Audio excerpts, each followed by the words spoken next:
ഖത്തറിൽ നടക്കുന്ന FIFA world cup tournament semi ഫൈനലിലേക്ക് പുരോഗമിക്കുമ്പോൾ യൂറോപ്പിലെ ഒരു ചെറിയ രാജ്യമായ ക്രൊയേഷ്യ ടൂർണമെന്റിലെ ഏറ്റവും മികച്ച ടീമുകളിലൊന്നായി സ്ഥാനം പിടിച്ചു കഴിഞ്ഞു. 5 തവണ ചാമ്പ്യന്മാരായ ബ്രസീലിനെതിരായ ക്വാർട്ടർ ഫൈനൽ മത്സരത്തിലെ പെനാൽറ്റി ഷൂട്ടൌട്ടിൽ ക്രൊയേഷ്യൻ ടീം വിജയിച്ചത് ലോകം അവിശ്വസനീയതയോടെയാണ് വീക്ഷിച്ചത്. അർജന്റീനയ്ക്കെതിരെയുള്ള സെമി ഫൈനലിന് മണിക്കൂറുകൾ മാത്രം ശേഷിക്കെ ക്രൊയേഷ്യ ടീമിന്റെ കത്തോലിക്ക സാക്ഷ്യം ജനശ്രദ്ധ നേടുകയാണ്. ജപ്പാനെതിരായ പ്രീ ക്വാർട്ടർ മത്സരത്തിന് മുമ്പ് ക്രൊയേഷ്യൻ ടീം വിശുദ്ധ കുർബാനയിൽ പങ്കെടുത്തതായുള്ള വാർത്ത ക്രൊയേഷ്യൻ മാധ്യമങ്ങൾ സ്ഥിരീകരിച്ചിരുന്നു.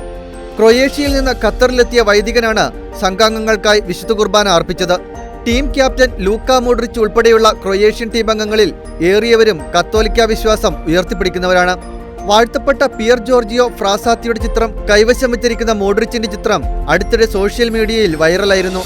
ക്രൊയേഷ്യൻ ടീമിലെ മിഡ്ഫീൽഡർ മറ്റയോ കൊവാസിക് ഞായറാഴ്ച കുർബാനയിൽ മുടക്കം വരാതിരിക്കാൻ ശ്രദ്ധ ചെലുത്തുന്ന വ്യക്തിയാണ്. ടീമിന്റെ കോച്ച് സ്ലാറ്റ്കോ ഡാലിച്ചിന്റെ ക്രൈസ്തവ സാക്ഷ്യവും സമൂഹ മാധ്യമങ്ങൾ ഏറ്റെടുത്തവയാണ്.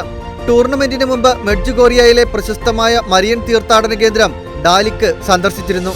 ജപമാല മുറുകെ പിടിച്ച മത്സരവേദികളിൽ കാണപ്പെടുന്ന ഡാലിക്കിന്റെ ചിത്രങ്ങളും ശ്രദ്ധ നേടിയിരുന്നു.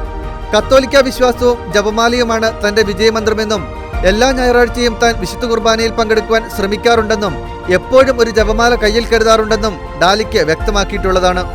ആവേശഭരിതമായ ക്വാർട്ടർ ഫൈനലിൽ ബ്രസീലിനെ പിന്തള്ളി സെമി ഫൈനലിൽ സ്ഥാനമുറപ്പിച്ച ക്രൊയേഷ്യൻ ടീമിന്റെ വിശ്വാസ നിലപാടുകൾ ലോകമെമ്പാടും ചർച്ചയാവുകയാണ്. International desk, Shakeena news.